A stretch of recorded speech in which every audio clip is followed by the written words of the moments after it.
Bismillahirrahmanirrahim. Assalamualaikum warahmatullahi wabarakatuh.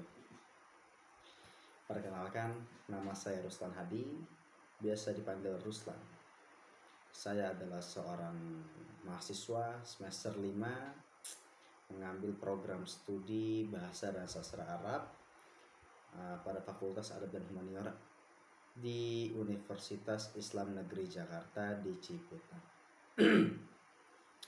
Tujuan saya membuat video ini adalah untuk memenuhi tugas akhir semester pada mata kuliah Tahqiq an-Nusus atau lebih dikenal dengan ilmu filologi. Dan pada mata kuliah ilmu filologi ini diampu oleh Pak Muhammad Nida Fadlan. Nah, di sini saya akan memaparkan sebuah materi yang berjudul manuskrip dan filologi sebagai penghubung kekunoan dan kekinian. Nah, sebelum saya menjelaskan manuskrip dan filologi sebagai penghubung kekunoan dan kekinian, saya akan menjelaskan sedikit apa itu manuskrip atau naskah kuno dan filologi. Nah, manuskrip atau naskah kuno adalah sebuah tulisan tangan pada masa silam dan bukan diketik. Itu dia, bukan diketik. Nah, Pak Nida juga menjelaskan di channel YouTube-nya yaitu Cinta Manuskrip Nusantara. Teman-teman jangan sampai lupa dan langsung subscribe ya channelnya Pak Nida. Nah, menjelaskan bahwa manuskrip itu adalah sebagai bahan fisik yang digunakan sebagai alas penulisan sebuah naskah kuno. Nah, untuk mengkaji atau meneliti manuskrip, dia itu harus menggunakan ilmu kodikologi. Untuk apa? Untuk mengetahui berapa lama umur manuskrip itu, dan juga untuk mengetahui menggunakan kertas apa. Nah, itu ada di ilmu kodikologi. Nah, ini saya paparkan sebuah naskah yang sudah digitalisasi. Ini bagus banget, naskah yang sudah digitalisasi. Nanti linknya saya share. Nah, ini yang saya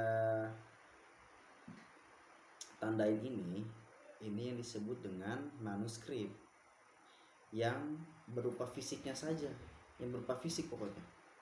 Manuskrip yang tadi Pak Nida juga sudah bilang di channel YouTube-nya, kalau manuskrip itu adalah bahan fisiknya. Jadi kalau yang tulisannya ini namanya bukan manuskrip, manuskrip cuman lebih tepatnya teksnya gitu. Nah, pemahaman tentang manuskrip atau naskah. Nah, di sini ada pemahamannya tentang manuskrip dan naskah. Yang pertama yaitu tulisan tangan. Semua yang disebut manuskrip atau naskah kuno adalah tulisan tangan. Yang kedua, bukan cetakan. Apabila tulisan tangan itu dicetak, maka itu bukanlah sebuah manuskrip atau naskah kuno. Kenapa? Menurut Adam Gacek ini, bahwa manuskrip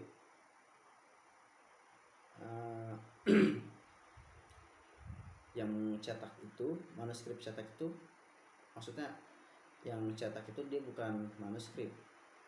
Adam Gacek juga dia membatasi bahwa semua hal yang disebut manuskrip itu adalah tulisan-tulisan tangan yang ditulis dengan tradisi manual, tapi juga ditulis pada sebelum periode cetak. Jadi saya pahamin ini maksud dari Adam Gacek, kalau yang namanya manuskrip itu adalah kan tulisan tangan, dan juga dia pasti bukan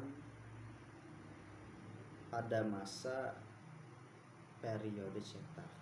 Jadi sebelum periode cetak itu bisa disebut dengan manuskrip. Nah, yang ketiga tentang pemahaman manuskrip adalah rekaman masa silam. Naskah kuno ini atau manuskrip adalah rekaman masa silam. Mengapa disebut rekaman masa silam? Karena pada zaman dulu manusia ketika ia ingin merekam ingatannya, lalu ia ingin menyampaikan informasinya kepada generasi berikutnya dengan cara yaitu menggunakan tradisi lisan. Itu pada zaman dulu masih menggunakan tradisi lisan. Nah, seiring waktunya berjalan, pada waktu itu manusia telah menyadari akan kemampuan, akan keterbatasan ingatannya yang seharusnya disimpan. Memang disimpan, cuman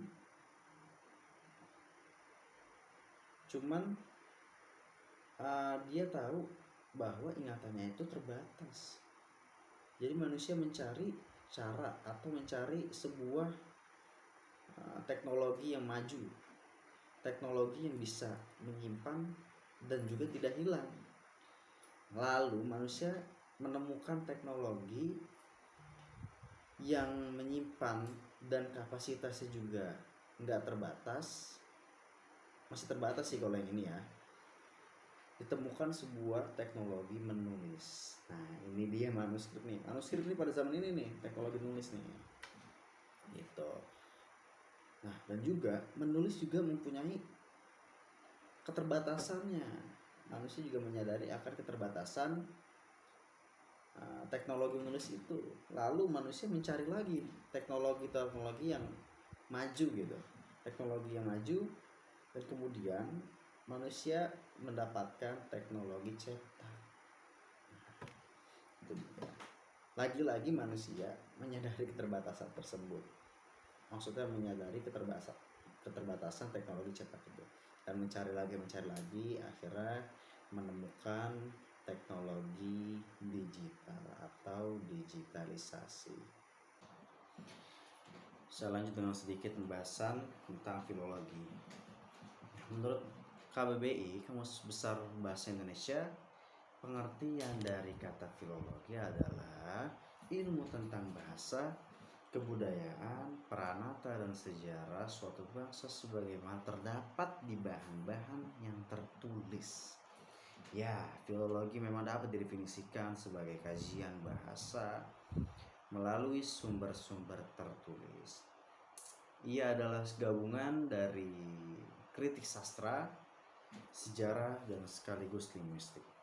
Secara etimologis, filologi berasal dari bahasa Yunani yang terdiri dari dua kata, yakni philos dan logos. Philos yang berarti yang tercinta, sedangkan kata logos yang berarti kata, artikulasi, dan alasan. Nah, dalam tradisi Arab, kata filologi ini dikenal dengan istilah tahqiq. Kata ini juga sebelumnya tidak pernah digunakan untuk menggambarkan sebuah aktivitas ilmiah terkait penelitian teks, melainkan secara umum didefinisikan sebagai ihkam al-syai'. Pak ini juga menjelaskan di channel YouTube-nya bahwa kata filologi sendiri mulai masuk ke dalam kosakata bahasa Inggris pada abad ke-16. Jadi kata filologi ini masuk dalam kosakata bahasa Inggris pada abad ke-16 yang memiliki arti kata love of literature, yang menyukai kesusastraan.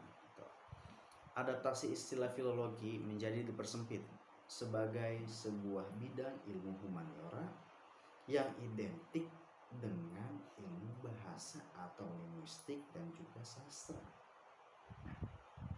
Dalam kamus New English Dictionary yang terbit sejak abad 19-an atau kamus Oxford, kata filologi adalah love of learning, sebagai mencintai ilmu pengetahuan.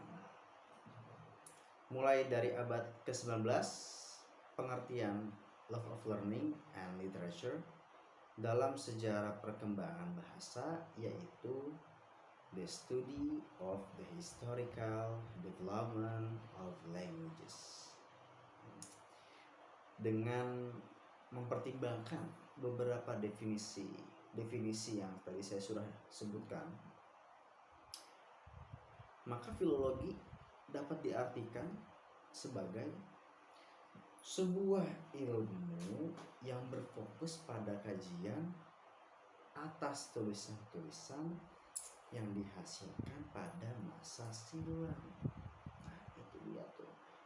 Jadi ilmu filologi ini yang berfokus pada kajian atas tulisan-tulisan, atas manuskrip atau naskah kuno.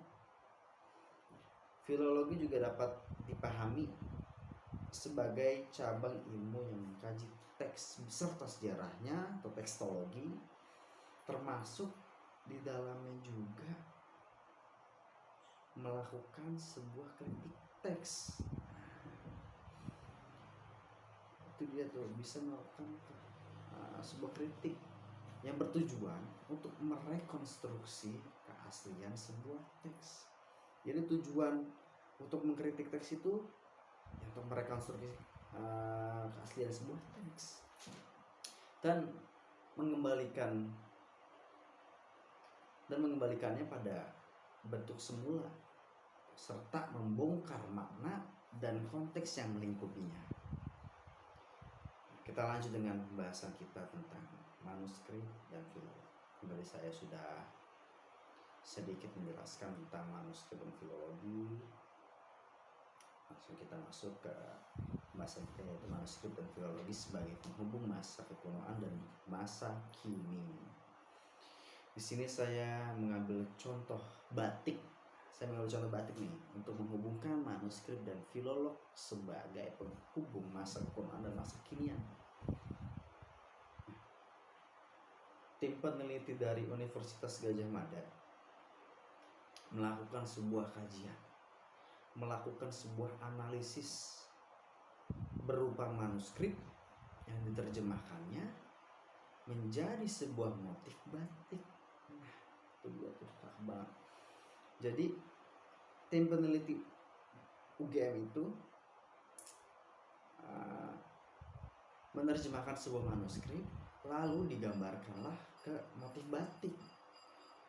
Manuskrip itu tersebut sekarang berada di Perpustakaan Pura Paku Alaman, Yogyakarta. Saat ini juga manuskrip sudah banyak melakukan penyelamatan ya pada kondisi fisik naskah melalui pengawetan di perpustakaan, dan juga manuskrip sudah digitalisasikan.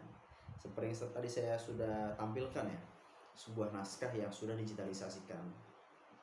Itu adalah contoh daripada manuskrip yang sudah digitalisasikan. Jadi di zaman sekarang tuh sudah bisa dibilang gampang untuk mengakses, untuk melihat sebuah naskah kuno atau manuskrip.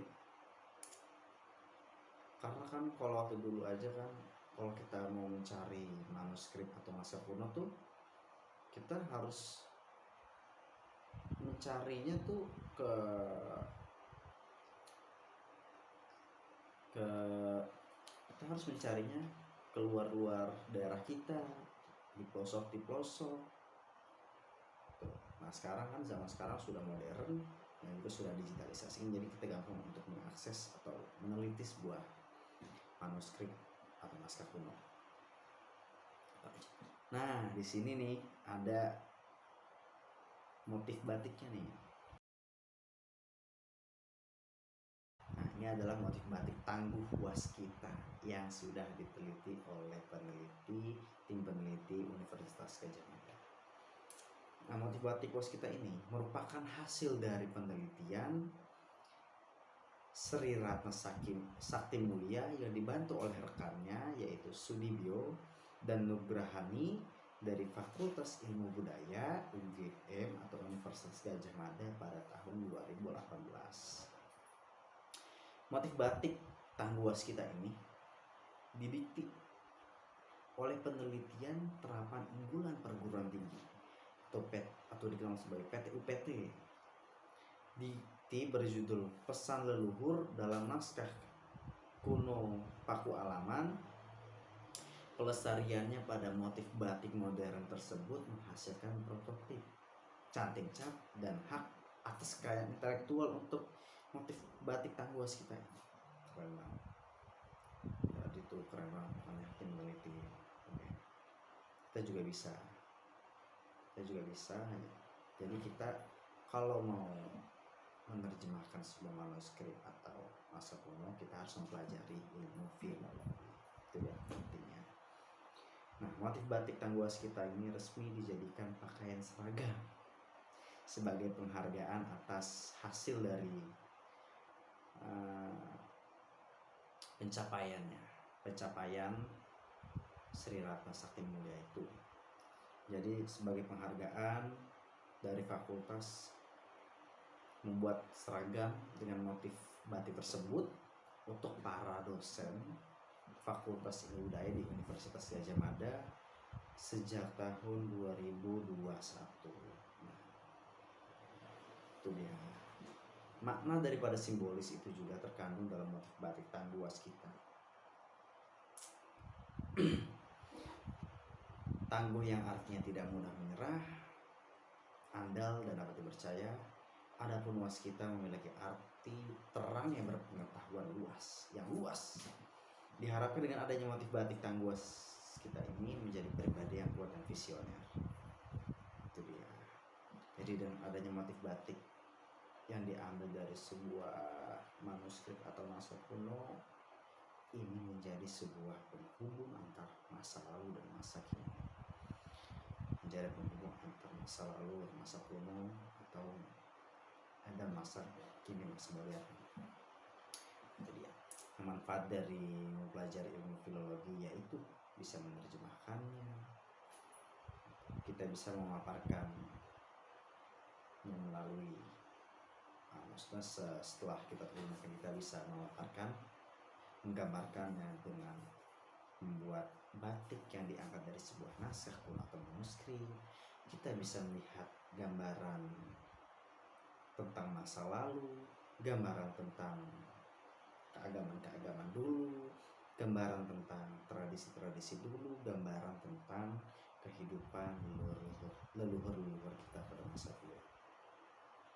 Jadi manfaat mempelajari filologi itu adalah bisa membaca tulisan-tulisan dari berbagai manuskrip atau naskah kuno untuk kemudian kita jelaskan agar bisa dipahami dengan baik oleh generasi pada masa modern kini. Kita juga harus melestarikan manuskrip atau naskah kuno supaya warisan-warisan para leluhur kita tidak hilang, tidak lenyap begitu saja. Jadi marilah kita jaga manuskrip dan naskah kuno dengan mempelajari ilmu filologi. Nah, ya cukup sekian dari video saya yang membahas tentang manuskrip dan filologi sebagai penghubung pada masa kuno dan masa kini. Jadi kalau ada salah-salah kata mohon dikoreksi, kurang lebihnya mohon maaf. Wassalamualaikum warahmatullahi wabarakatuh.